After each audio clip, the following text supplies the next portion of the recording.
Promova TV, a home of testimonies.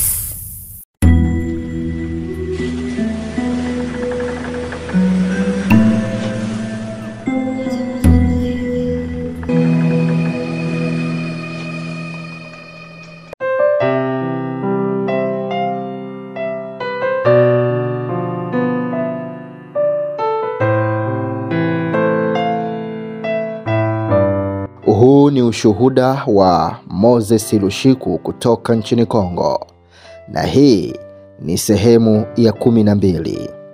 Karibu sana. Ni ushuhuda wa kweli unaozungumzia kuhusu maono ya mbinguni pamoja na kuzimu. Mimi msimuliaji wako katika ushuhuda huu, jina langu ni Jacktan Msafiri.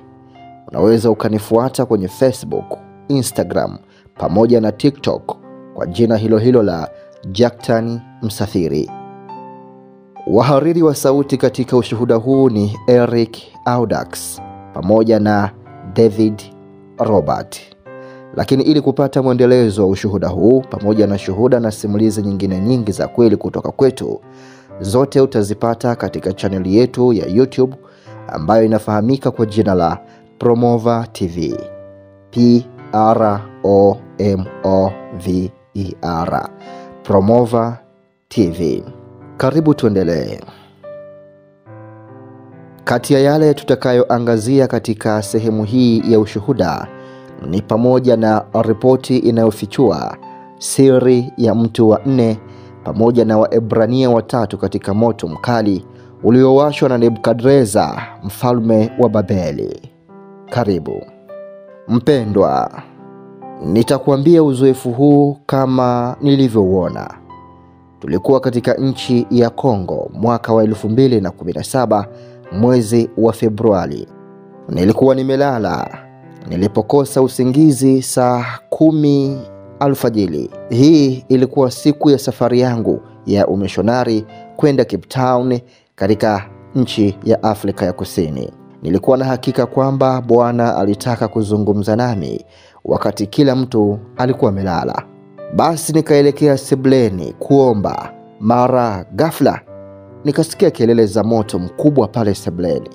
Kelele za moto huu nikana kwamba niko karibu na tanuru kubwa, na kelele za moto huu zilikuwa zikiongezeka kila mara katika sebule nzima. Nilihisi niko ndani au katikati ya moto kwa sababu ya kelele iliyoongezeka ya tanuru inayowaka. Nilikuwa katika mshangao na kuchanganyikiwa kwa maswali. Nilikuwa najiuliza kuhusu chanzo cha kelele hizi. Kuna kitu kilitokea. Nilijikuta ndani ya moto halisi, na katika kufumba na kufumbua nilimuona Bwana Yesu Kristo akitokea ndani ya moto. Kweli Bwana alionekana na vijana 3 ndani ya tanuru hii. Sote tulikuwa kwenye tanuru kubwa la moto unaowaka sana. Haya yote yalikuwa yakitendeka ndani ya sebule yangu ambayo ilikuwa imegeuzwa kihalisi kwa tanuru hili la miali ya moto inayowaka. Mara tu baada ya udhihirisho wa Bwana, nilihisi kama kichwa changu kilikuwa kikifunguka na akili mpya na ufahamu ulitolewa kwa nafsi yangu. Niliona akili na ufahamu mpya ukiingia katika umbo la miale ya mwanga inayoonekana. Niliweza kuhisi kabisa kimwili. Kwa sababu hiyo, ufahamu wangu na akili zilikuwa na kufikia kiwango kisicho cha kawaida, na nikapokea roho ya utambuzi ambayo ilinifanya nizungumze kwa usahihi. Nilianza kuongea huku nikiwaonyesha wale vijana 3 waliojitokeza pale sebuleni kwangu na Bwana. Nikamwambia wa kwanza, wewe ni Shadrach, na wa pili, wewe ni Abednego, na wa 3, wewe ni Meshach, na wa 4 ambaye alikuwa Bwana Yesu Kristo. Sijui ni kwa utaratibu upi niliweza kuwatambua nikawatofautisha wale vijana 3. Nilidhani labda ni kwa sababu akili yangu iliguswa, kuelimika na kuwa isiyo ya kawaida. Nilipata akili na ufahamu mpya ambao ulinifanya nione mambo kwa njia tofauti kabisa. Licha ya ukweli kwamba sikuishi katika nyakati za kipindi cha Babeli ya kale. Niliweza kuzitambua na kuzitofautisha kwa sababu ya akili mpya na ufahamu uliotiwa nuru.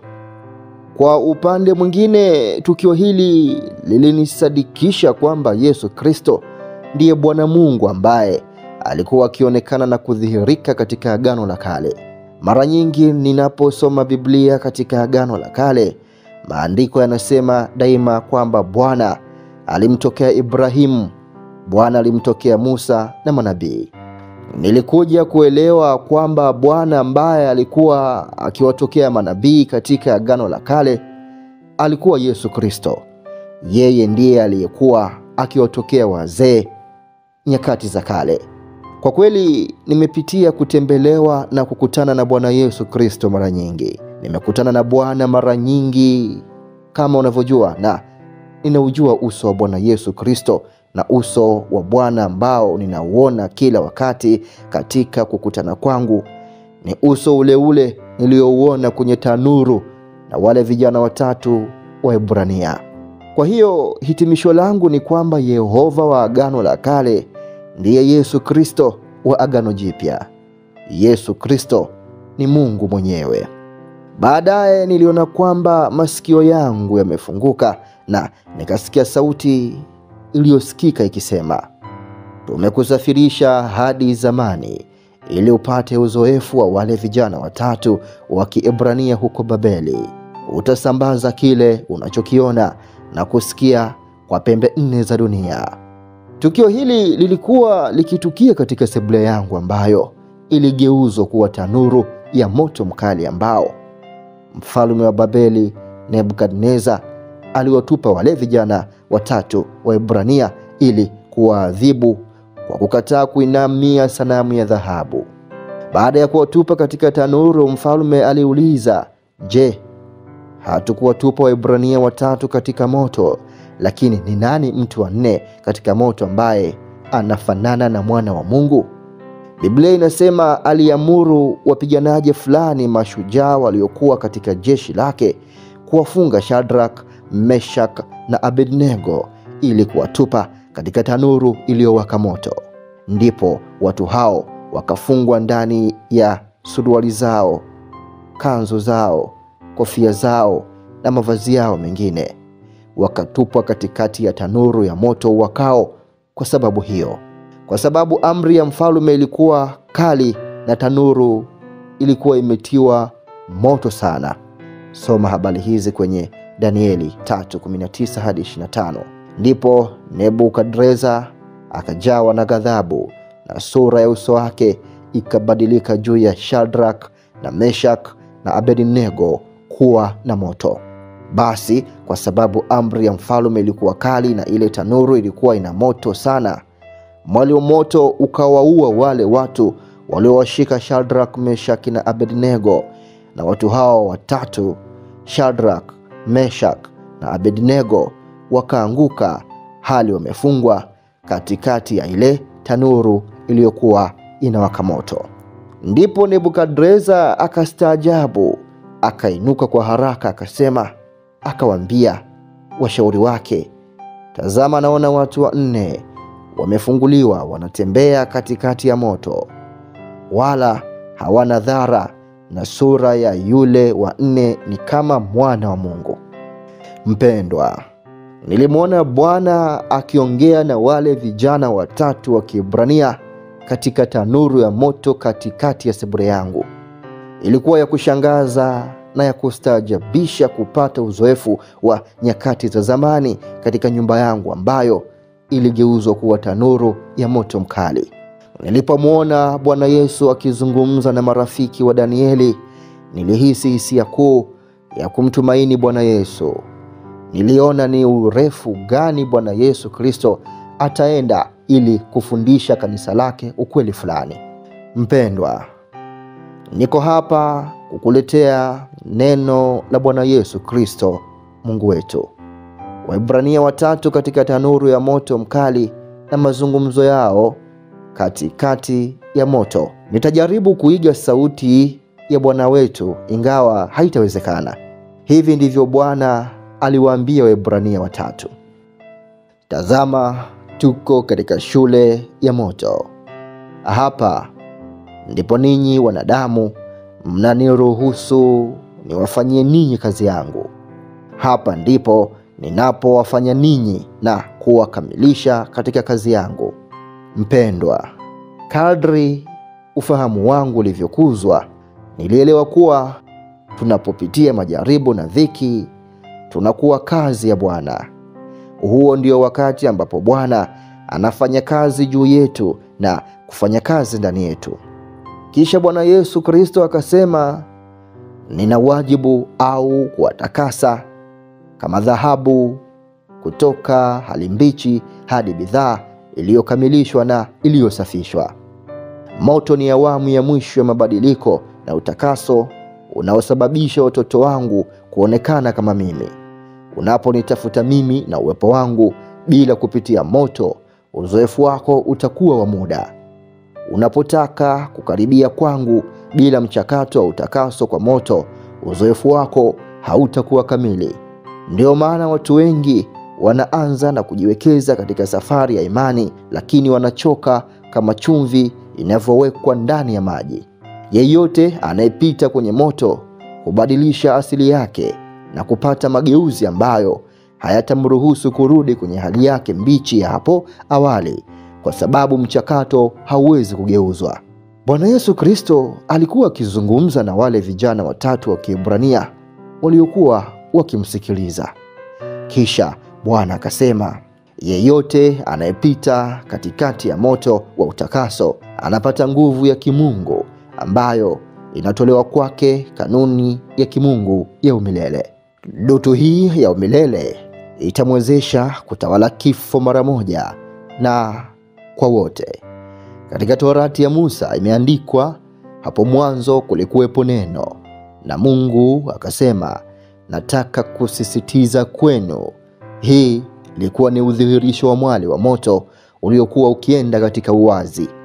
Ilikuwa ni kupitia mwali huu wa moto unaotembea ambapo sauti yangu ilikuwa ikitamka neno la uumbaji, na nilipokuwa nikipeleka amri 10 kwa Musa, ni kupitia mwali ule ule wa moto unaowaka ambao ulidhihirika. Na kila amri niliyokuwa nikitoa kwa Musa ilikuwa mwali wa moto uliokuwa ukinitoka na uliandikwa kwenye bamba la mawe. Lazima uelewe kwamba neno langu ni moto, na moto ni sehemu yangu ya asili yangu ni moto.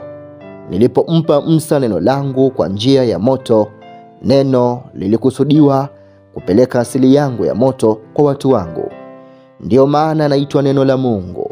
Kila amri niliyompa Musa ni mwali wa moto, na zile amri 10 ni miali 10 ya moto niliyompa ili kufanya agano la moto naye. Mpendwa, ufahamu wangu ulipoimarishwa mara moja, nilikumbuka siku ya Pentekoste. Nilikumbuka jinsi Bwana alivyodhihirishwa katika moto siku ya Pentekoste. Biblia inasema katika Matendo sura ya 2 mstari wa 1 hadi wa 4, hata ilipotimia siku ya Pentekoste, walikuweko wote mahali pamoja. Ghafla sauti ikasikika kutoka mbinguni kama upepo wa nguvu ukienda kasi, ikajaza nyumba yote waliokuwa wameketi. Zikawatokea ndimi zilizogawanyika kama ndimi za moto, zikawakalia kila mmoja wao. Wote wakajazwa Roho Mtakatifu, wakaanza kusema kwa lugha nyingine kama Roho alivyowajalia kutamka. Mpendwa, nakumbuka tukio hili ambapo moto uligawanywa kwa watu 120 waliokuwa pale. Nilielewa kwamba Bwana alitaka kusambaza asili yake kwa watu wake waliokuwa pale. Kisha Bwana akawaambia wale Waebrania watatu, moto wa utakaso ni wakati uliopita ambao unakupata kutoka wakati hadi kutokufa na uzima wa milele. Nimewatokea ninyi katika moto ili kushuhudia kwamba mimi ndiye mwandishi wa neno langu litakalotangazwa katika pande 4 za dunia hadi vizazi 4 kupitia Injili 4. Lazima uelewe kwamba moto wangu unawaka lakini hauteketezi. Kwa hiyo usiogope nitakapokuja kuwateketeza na kuwasha. Usiogope nitakapokuja kukujaribu hadi majaribio na mitihani. Unaweza kuonekana kuwa mgumu, lakini hautakumaliza. Kwa upande mwingine, huu ni utaratibu wa mageuzi kwa mwelekeo unaohitajika kufikia na kuwa. Leo lazima ugundue kwa nini inabidi nishuke na kumdhihirisha Musa kwenye kichaka kinachowaka moto ili kumpa agizo. Hii ndiyo jibu ambayo unahitaji. Ukombozi wa kweli ni pale unapopitia moto utakaso unaoharibu hisia zako na kunoa usikivu wako wa kiroho kwa kiwango ambacho hakuna mtu anayeweza kukamata na kukushinda. Najua neno hili liko nje ya akili yako, lakini muda unakuja, kizazi kijacho kitazungumza na kuhubiri kuhusu hadithi yako. Wakati Bwana alikuwa anazungumza na marafiki wa Danieli, kitu fulani kiligonga roho yangu kuhusu kizazi cha 4. Nilipoanza kufikiria juu ya kizazi cha 4, mara moja ubao ulitokea mbele yangu, na ulikuwa umeandikwa kwenye ubao kutoka kwa Adamu hadi kwa Ibrahimu na kizazi cha kwanza. Kutoka kwa Ibrahimu hadi kwa Yesu ni kizazi cha pili. Kutoka kwa Yesu Kristo hadi mwaka wa 2000 ni kizazi cha 3, na kutoka 2000 hadi unyakuo ni kizazi cha 4. Ubao huu ulipotoweka, nilisikia sauti ya kusikika ikiniambia, Musa, haya unayoyasikia hawa Waebrania hawakuweza kuyaelewa. Hawakuweza kuyaelewa kwa sababu ni unabii wa wakati wako. Bwana akaniambia, unajitayarisha kwa safari ya kwenda Afrika Kusini. Hii ni ishara ya safari ya kanisa. Unaenda safari ya misheni huko Afrika ya Kusini, lakini pia kanisa linajiandaa kwa safari, kwa sababu karibuni sana kanisa litanyakuliwa. Hivi karibuni kanisa linasafiri kwenda Yerusalemu ya mbinguni. Bwana akaniambia, ikiwa nilikupeleka hadi wakati wa Danieli, ni kwamba ufahamu wako utafunguliwa. Mfalme ambaye ameisimamisha sanamu wakati wa Danieli anaashiria shetani ambaye anataka kuabudiwa katika nyakati za mwisho. Ndiyo maana nimeipeleka nguzo ya moto, kwa sababu ni usiku sana, kama vile nguzo ya moto ilivyokuwa ikiwaongoza wana wa Israeli usiku huko nyikani. Mtumishi wangu Paulo aliandika katika Warumi 13:12, usiku umeenda sana, mchana umekaribia. Basi na tuyavue matendo ya giza na kuvaa silaha za nuru. Daudi alisema katika Zaburi 119:105, neno lako ni taa ya miguu yangu na mwanga wa njia yangu. Kwa sababu ya kutokuwepo kwa neno ambalo ni nuru, kuna giza duniani. Na Bwana ameipeleka nguzo ya moto usiku, ambayo inaashiria kutoka kwa pili. Nguzo ya moto imewekwa katika wakati huu wa mwisho wenye alama ya giza linalotokana na kutokuwepo kwa nuru ambayo ni neno. Tuko katika usiku ambapo neno halihubiriwi, na katika giza hili Bwana ametuma nguzo ya moto ambayo inatenda kazi na kanisa katika wakati huu wa giza, kuwaongoza watoto wa Mungu kutoka katika ulimwengu huu. Bwana akawatangulia mchana ndani ya wingu mfano wa nguzo, ili kuwaongoza njia, na usiku ndani ya nguzo ya moto, ili kuwaangazia kwenda mchana na usiku. Imeandikwa kwenye kitabu cha Kutoka 13:21. Huu ni wakati wa kutoka, na wana wa Israeli walikuwa wakifuata nguzo usiku. Tunapaswa kufuata nguzo ya moto inayotoka katika ulimwengu huu hadi ufalme wa milele. Tunafanya maandalizi ya kujiandaa kuondoka. Tunaifuata nguzo ya moto ambaye ni Bwana Yesu Kristo, ambaye anaongoza kutoka kwa pili hadi nchi ya ahadi. Bwana alisema moto na nguzo ya moto ni unabii wa kutembea kwa kanisa na kanisa linaondoka. Bwana alisema Babeli ni ishara ya ulimwengu huu wa upotoshaji, na ili kupita na kushinda mtihani huu, kanisa litalazimika kupitia moto wa utakaso. Watoto watahitaji kuvunjwa. Bwana alisema kwamba tuko katika shule ya moto ambapo tunamruhusu afanye kazi juu yetu. Majaribu ya moto huruhusu Bwana kuanzisha kazi ndani yetu ili aweze kututumia baada ya kututakasa katika moto. Yeyote anayepita katikati ya moto amruhusu Bwana kufanya na kutumia kitu ndani yake. Ili Bwana afanye kazi kupitia sisi, inabidi tupitie motoni. Bwana akasema, nina jukumu la kukutakasa kama dhabihu kutoka hali mbichi hadi hali ya mwisho. Bwana alinieleza kwamba ni wakati tu tunapokuwa safi kama dhahabu ndipo tunapohitimu zaidi na kuwa tayari kwa ajili ya mbinguni. Kazi ya moto lazima ianzishwe katika maisha yetu na inapaswa kutoa matokeo yake ambayo ni utakaso. Bwana alipotuma moto katika maisha yetu ni kwa ajili ya ukamilifu na kutukamilisha. Nilimwona Bwana akishangaa na kusema, moto ni awamu ya mwisho ya mchakato wa utakaso unaosababisha watoto wangu kufanana nami.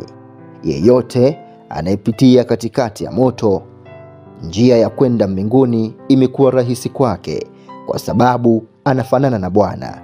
Yeyote anayepita katikati ya moto atakuwa mkamilifu. Bwana alisema kwamba wakati kama Wakristo tunapoanza matembezi ya mwamini, ikiwa moto wa Mungu bado haujatuvunja, kuna uwezekano wa kuanguka tena. Lakini wakati wowote tunapopitia mabadiliko ya moto, hatutarudi katika hali yetu ya awali.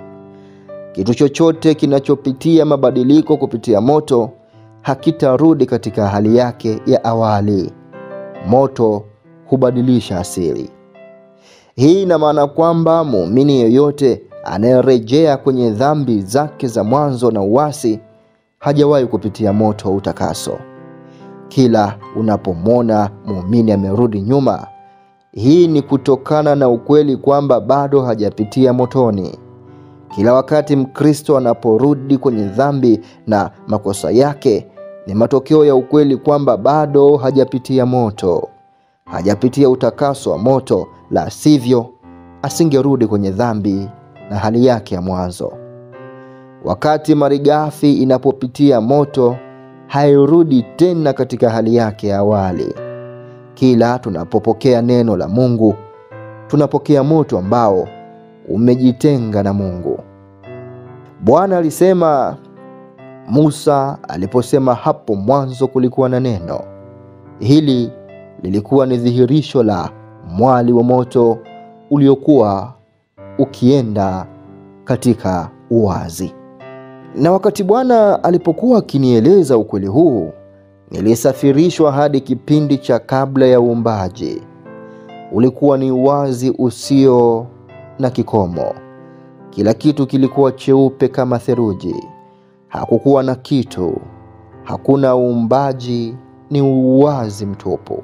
Kisha nikaona mwali mkubwa wa moto kama nyota inayosonga katika uwazi huu usio na kikomo ambao ulikuwa unazunguka.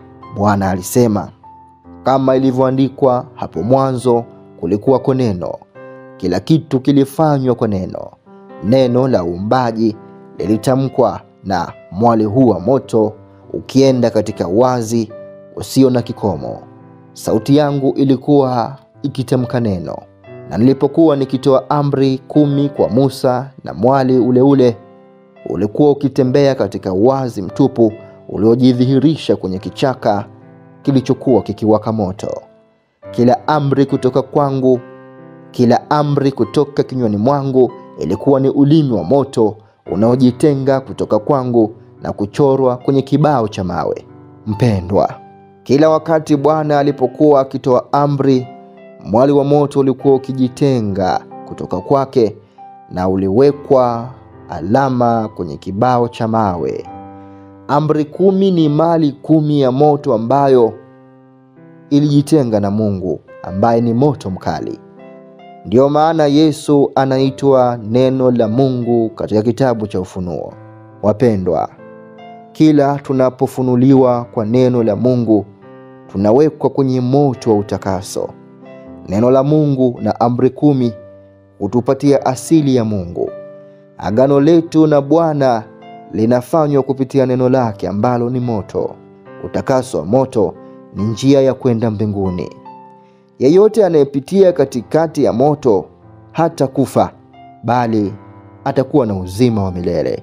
Marafiki wa Danieli walithibitisha kuhitimu kwao mbinguni walipotupwa katika moto wa utakaso. Yeyote anayegeuzwa kwa moto amefanya ukombozi wake kuwa salama. Yeye ni mtahiniwa wa mbinguni. Wakithibitisha roho za wanafunzi na kuwaonya wakae katika imani, na ya kwamba imetupasa kuingia katika ufalme wa Mungu kwa njia ya dhiki nyingi. Imeandikwa kwenye kitabu cha Matendo sura ya 14 mstari wa 22. Wapendwa, msione ajabu juu ya majaribu makali ambayo yanawapata ninyi, kana kwamba ni jambo la ajabu lililowapata. Imeandikwa kwenye Petro wa kwanza 4:12. Ili kwamba kujaribiwa kwa imani yenu ambayo ina thamani kuu kuliko dhahabu ipoteayo, ijapokuwa hiyo hujaribiwa kwa moto, kuonekane kuwa kwenye sifa na heshima na utukufu katika kufunuliwa kwake Yesu Kristo. Imeandikwa kwenye waraka wa kwanza wa Petro sura ya kwanza mstari wa 7. Lakini pia kwenye Waebrania 1:7 inasema, na kuhusu malaika asema, afanyaye malaika zake kuwa pepo na watumishi wake kuwa miale ya moto. Lakini pia Waebrania 12:29 inasema, maana Mungu wetu ni moto ulao.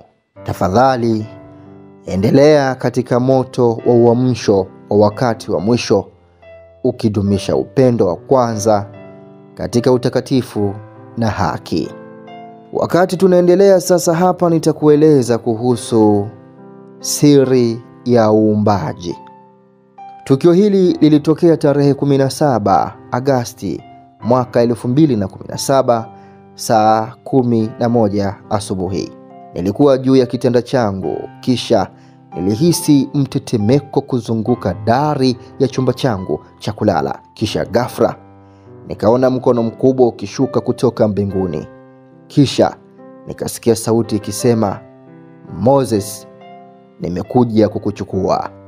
Mara nikaanza kupanda juu zaidi ya wingu angani. Nilipokuwa nikienda angani, niliona mpira mkubwa wa moto ukitembea. Baadaye niliona wingu hili la moto unaowaka ukielekea upande wangu.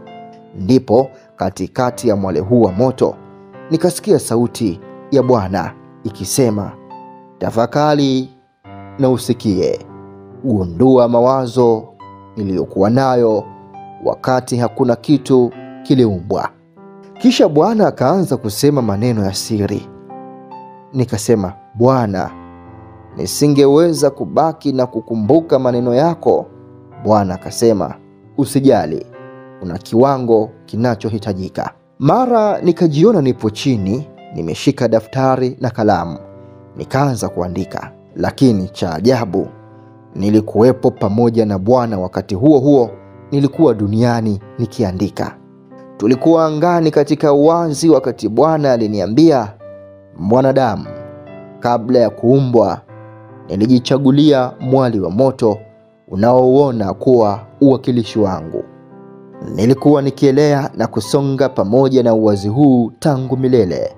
Hakuna kilichoumbwa nyuma wakati huo. Nguvu zangu zilikuwa nyingi sana, na nyingi kiasi kwamba hata nafasi isiyo na kikomo ilikuwa ikikabiliwa na uzito wa uwepo wangu ambao ulikuwa unatawala katika uwazi. Ndiyo maana imeandikwa, hapo mwanzo kulikuwako neno. Lakini usifikiri kwamba uwazi usio na mwisho ulikuwa wazi. Nilitakiwa kuhama ili kujaza uwazi na nafasi isiyo na kikomo kwa nguvu na uwepo wangu, ili kulitenga eneo lisilo na kikomo na kuanzisha uwepo wangu kila mahali. Lakini basi mawimbi yakibubujika kutoka katika pumzi yangu yalianza kuchukua anga ili kujaza nafasi hii tupu isiyo na kikomo na nishati yangu. Kwa neno la Bwana mbingu zilifanyika, jeshi lake la nyota kwa pumzi ya kinywa chake. Imeandikwa kwenye Zaburi 33:6. Hii inaweza kuwa nje ya ufahamu wako, lakini unaweza angalau kufikiria uwezo wangu wa kujaza uwazi usio na kikomo ambao nilipaswa kujaza uwepo wangu. Hivi ndivyo anga ilivyokamatwa na kujazwa na uwepo wangu. Ni baada ya kujaza uwazi usio na kikomo wa anga na uwepo wangu ndipo nilisema iwe nuru. Mwanzo 1:3. Sikuwa na haja ya chanzo cha mwanga kwa sababu nishati hii ilikuwa tayari inapatikana ili kuzalisha umeme wa juu. Kwa kweli, mitetemo yenye kumeta na kumeta ilikuwa ikiongozana na kujirusha yenyewe ili kutoa mwanga wa radi, na radi na kusababisha chaji ya umeme na mshtuko ambao uwazi haungeweza kustahimili. Matokeo yake sauti za metali zilikuwa zikijirudia na kujirudia mfululizo kwa sababu ya ukubwa wa umeme. Ilinibidi kusawazisha maamkizi haya katika uingiliaji kati kama Yehova Shalom. Ni wakati huu ambapo mawazo yalianza kufanywa upya katika roho yangu. Nilikuwa nikisema ndani yangu kwamba kama tu ulimwengu ungeweza kuwepo ili waweze kukamatwa na nguvu hizi. Laiti mbingu ingeweza kuathiriwa na nguvu hizi. Ikiwa tu asili inaweza kuonekana ili kushikwa na nguvu hizi. Nilisema ndani yangu ni wakati wa kuumba ili nishati yangu ya umeme iweze kufanyika ndani yangu kazi. Kuwa mwangalifu, kazi zote za uumbaji wangu ni wa nguvu. Zinachukua uwezo wangu wa nguvu. Ndiyo maana hapo zamani kuonekana kwangu katika Biblia kulikuwa katika miale ya moto hadi siku ya Pentekoste. Ni katika kile udhihirisho wa moto nilikuwa nikijumuisha nishati yangu kwa watu wangu. Ikiwa kuna obiti au pete ya moto juu ya kichwa chako, ni kukuonyesha kuwa umejaa nishati ambayo inazalisha umeme ndani yako. Ndiyo maana niliwaambia nilipokuwa katika mwili ya kwamba ninyi ni nuru ya ulimwengu. Mathayo sura ya 5 mstari wa 14. Wakati wa uumbaji nilitaka kusimamisha kila kitu katika unga. Wakati wa uumbaji nilitaka kusimamisha kila kitu katika anga ambapo hakuna haja ya kuungwa mkono. Hii ni ili kufundisha ulimwengu kwamba uumbaji wangu hauwezi kutetereka kwa sababu ya nguvu zangu zinazounga mkono. Elewa, o mwana wa binadamu, kwamba kila kitu kilichoumbwa, kiwe kinachoonekana ama kisichoonekana, kina msingi wa nguvu. Karibu nami sheria ya utekelezaji inafanya kazi. Wakati ninafikiri, mara moja hutokea. Kila kitu cha mawazo yangu huanzisha mchakato wa uumbaji kwa shukurani kwa nguvu zangu. Ninapofikiria juu ya kitu fulani, muundo mweusi na mweupe wa kitu hicho huonekana katikati ya maono yangu, kikisubiri neno langu ili liwe ya rangi na kuhuishwa. Neno langu litiwe rangi na kuhuishwa muhtasari wa mchoro wangu, kama ilivyoandikwa katika Isaya 55:8-9. Maana mawazo yangu si mawazo yenu, wala njia zenu si njia zangu, asema Bwana. Kwa maana kama vile mbingu zilivyo juu sana kuliko nchi, kadhalika njia zangu zi juu sana kuliko njia zenu, na mawazo yangu kuliko mawazo yenu. Vile vinavyoonekana na visivyoonekana vilikuwa mbele ya uso wangu, kama kitabu nilichokuwa nikivinjali. Kila kitu kinapaswa kufuata mpango kulingana na mchoro wangu. Nilikuwa nikitafakari na nilikuwa nikiona mpango wa uumbaji wangu, na niliweka sheria yangu ili mara moja kila kitu kiwe. Wakihuishwa wataungana kwa mapenzi yangu. Kila kitu kilipaswa kufuata mchoro wa mawazo yangu. Mara tu nilipomaliza kuunda mchoro, kulikuwa na rangi inayopamba uumbaji. Nishati yangu ilikuwa inahuisha kile ambacho kilikuwa mchoro. Yeye ndiye aliyeifanya dunia kwa uwezo wake, aliyeufanya ulimwengu kwa hekima yake, na kwa ufahamu wake amezitandaza mbingu. Yeremia 10:12. Mwana wa binadamu, elewa kwamba uumbaji wangu hauna kosa kama wengi wanasayansi. Mwana wa binadamu, elewa kwamba uumbaji wangu hauna kosa kama wengi wa sayansi yao potofu ambayo hawawezi kuisimamia bado wananituhumu mimi kwa makosa. Kazi za mkono wangu zimeguswa na nishati na viumbe vyangu vimejaa nguvu zangu. Hapo mwanzo Mungu aliziumba mbingu na nchi, na dunia ilikuwa ukiwa na utupu. Giza ilikuwa juu ya uso wa vilindi vya maji, na Roho wa Mungu alikuwa akitulia juu ya maji. Imeandikwa kwenye Mwanzo sura ya 1 mstari wa 1 hadi wa 2. Maana wewe ndiwe uliyeumba nafsi yangu, uliniunga tumboni mwa mama yangu. Na kusifu kwa kuwa nimeumbwa kwa jinsi ya ajabu ya kutisha.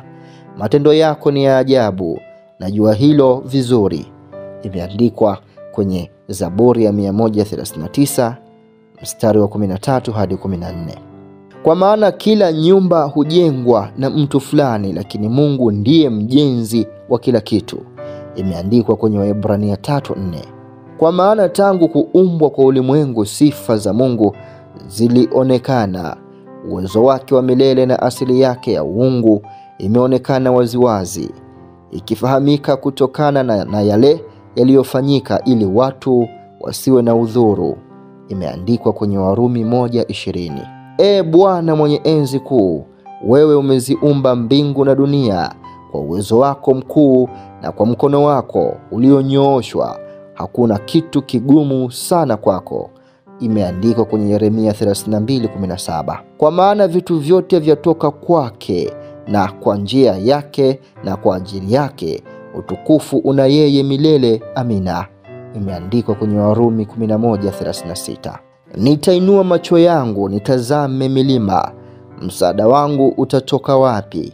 Msaada wangu katika Bwana, muumba wa mbingu na nchi. Imeandikwa kwenye Zaburi ya 121 mstari wa 1 hadi wa 2. Je, hujui? Hujasikia? Bwana ndiye Mungu wa milele, muumba wa miisho ya dunia. Hatachoka wala hatachoka, na ufahamu wake hakuna wezaye kuufahamu. Imeandikwa kwenye Isaya 40:28. Kabla milima haijazaliwa wala haujaiumba dunia yote, tangu milele hata milele wewe ni Mungu. Imeandikwa kwenye Zaburi 90 mstari wa 2. Sikiliza haya Ayubu, simameni mtafakari Mungu maajabu. Je, unajua jinsi Mungu anavyo yatawala mawingu na kufanya umeme wake umulike? Je, unajua jinsi mawingu yalivyotulia, maajabu yake yeye aliye na maarifa kamili? Imeandikwa kwenye Ayubu sura ya 37 mstari wa 14 hadi 16. Kwa kuwa katika yeye vitu vyote viliumbwa, vilivyo mbinguni na vilivyo juu ya nchi, vinavyoonekana na visivyoonekana, ikiwa ni viti vya enzi au sultani au watawala au mamlaka. Vitu vyote viliumbwa kwa njia yake na kwa ajili yake. Imeandikwa kwenye Wakolosai sura ya 1 mstari wa 16. Vitu vyote vilifanyika kwa njia yake, na bila yeye hakuna chochote kilichofanyika. Imeandikwa kwenye Yohana sura ya 1 mstari wa 3. Naye ni mng'ao wa utukufu wake, na chapa kamili ya asili yake na huvisimamia vitu vyote kwa neno la uweza wake. Imeandikwa kwenye Waebrania sura ya 1 mstari wa 3. Mbingu zatangaza utukufu wa Mungu na anga lao laitangaza kazi ya mikono yake. Imeandikwa kwenye Zaburi 19 mstari wa 1 hadi wa 6. Maana Bwana aliyeziumba mbingu asema hivi, yeye ndiye Mungu aliyeiumba dunia na kuifanya, ndiye aliyeifanya imara, wala hakuiumba kuwa ukiwa, bali aliiumba ili ikaliwe na watu. Mimi ndimi Bwana, hakuna mwingine. Imeandikwa kwenye Isaya 45:18. Kwa imani twafahamu kwamba ulimwengu ulitengenezwa kwa neno la Mungu, ili vitu vinavyoonekana havikufanywa kwa vitu vinavyoonekana. Imeandikwa kwenye Waebrania 11:13. Yeye amekuwako kabla ya vitu vyote, na ndani yake vitu vyote hushikana. Imeandikwa kwenye Wakolosai 1:17. Inueni macho yenu juu, mkaone ni nani aliyeumba nyota hizi, yeye aongozaye jeshi lao kwa hesabu, aziita zote kwa majina, kwa sababu ya ukuu wa uwezo wake na ukuu wa uwezo wake hakuna hata moja inayokosekana. Imeandikwa kwenye Isaya 40:26. Ni nani afanyaye mambo makuu bila kujulikana? Naam, na maajabu pasipo hesabu. Imeandikwa kwenye Ayubu 5:9, lakini pia Ayubu 9:10. Naam, tutaishia hapo katika siku ya leo. Tafadhali usikose mwendelezo, usikose sehemu inayofuata. Kumbuka, huu ni ushuhuda wa kweli kabisa kutoka kwa mtumishi wa Mungu Moses Lushiku wa huko nchini Kongo. Mimi msimuliaji wako katika ushuhuda huu, jina langu ni Jacktan Msafiri. Unaweza pia ukanifuatilia kwenye Facebook, Instagram pamoja na TikTok kwa jina hilo hilo la Jacktan Msafiri. Lakini ili kupata mwendelezo wa ushuhuda huu pamoja na shuhuda na simulizi nyingine nyingi za kweli kutoka kwetu, zote zinapatikana katika chaneli ya YouTube ambayo inafahamika kwa jina la Promova TV. PROMOVER, Promova TV. Ukiipata hakikisha una subscribe, lakini pia una comment, una like, lakini kubwa zaidi hakikisha una share. Sambaza linki zetu kadri uwezavyo na utabarikiwa sana. Kwa mawasiliano zaidi, ama una maswali, una maoni, una mapendekezo, ama unahitaji msaada wa kiroho, ama una ushuhuda, unataka kutoa ushuhuda wako, ama unataka kutoa sadaka yako ili kuwezesha kipindi hiki pamoja na Promova TV kwa ujumla, unaweza kututafuta katika nambari hizi: kujumlisha 255 766 294335. Namba nyingine ni kujumlisha 255 784 074 462. Asante sana kwa muda wako, na tafadhali tukutane kwenye mwendelezo, tukutane kwenye sehemu inayofuata. Kwa niaba ya wahariri wa sauti katika ushuhuda huu, David Robert pamoja na Eric Audax, nikutakie siku njema na endelea kufuatilia Promova TV. Uwe na siku njema. Kwa heri.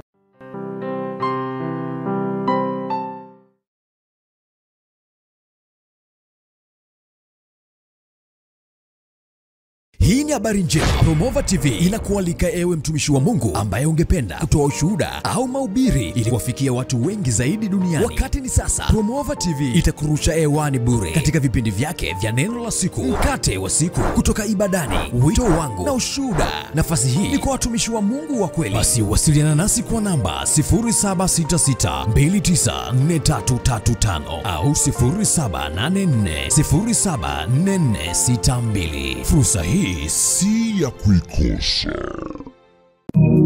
Jenga makanisa na Promova. Ndiyo, jenga makanisa na Promova. Baada ya kuwezesha ujenzi wa makanisa mbalimbali katika maeneo mbalimbali nchini Tanzania, sasa Promova TV wakishirikiana na wadau mbalimbali wenye wito kama huu wa kujenga makanisa wanakuja na kampeni hii. Hii ni kampeni maalum yenye lengo la kujenga makanisa zaidi ya 20 kwa mwaka. Tunawatafuta, tunawawezesha, na kwa neema ya Mungu tunajenga makanisa yao. Hii ni kampeni endelevu ambayo tayari imekwisha anza, inaendelea na itaendelea. Shiriki sasa katika jambo hili kubwa la kipekee la kimungu. Jinsi ya kushiriki: tuma sadaka yako kwenye M-Pesa namba +255 762 841 734. Hiyo ni namba ya Tanzania, na M-Pesa Kenya Safaricom ni +254 113 844 735. Pia unaweza kutuma kupitia Equity Bank akaunti namba 3005111819273. Lakini pia unaweza kutuma sadaka yako kupitia Western Union, MoneyGram, Ria, World Limit, Sendwave na njia nyingine nyingi. Namba zote za simu pamoja na bank majina ya usajili ni Jackton Arbogasti Msafiri. Tafadhali wasiliana nasi kwa namba tajwa hapo juu kupitia WhatsApp ili kupata maelekezo zaidi. Hakuna kikomo wala kiwango cha sadaka. Toa kadri ya uwezo wako. Na kwa maelezo zaidi kuhusu maendeleo ya kampeni hii, taarifa zote zitaendelea kutolewa kupitia Promova TV inayopatikana YouTube. Asante kwa kushiriki kampeni hii. Jenga makanisa na Promova.